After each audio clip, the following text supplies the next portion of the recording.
Last night's top story on the internet. A dark tale wherein millions of Americans ganged up to cyberbully a quasi-literate man over one misspelled word. It all happened in a tweet. Despite the constant negative press, you know what? Let's just leave this to the professional comedians. Covfefe. Covfefe. Covfefe. Covfefe. I think it's Covfefe. Covfefe. Covfefe. Covfefe. Covfefe. Covfefe. Who knows why it happened?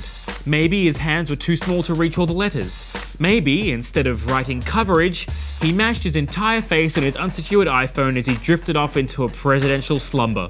But the internet doesn't care for reasons. It only cares for memes. So many memes. Websites were registered. New characters were created just to engage in the conversation surrounding Covfefe and its true meaning. The internet took Covfefe and shoved it through its mandatory pop culture reference initiation ritual. Twitter's fun police were quick to point out that while everyone was busy laughing about Covfefe, the US is expected to pull out of the Paris Climate Accord. It was even suggested that Typo was a strategic distraction, because we all know humans are famously unable to have more than one thought simultaneously, and to laugh at one thing means we're unable to process another.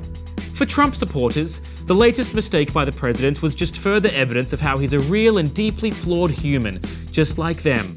Then, 6 hours later, something truly remarkable happened. This tweet. Sure, the president thinks climate change is a Chinese hoax, but now he's a president who thinks climate change is a Chinese hoax and can make a joke about himself. And that, my friends, is Covfefe. I'm in progress.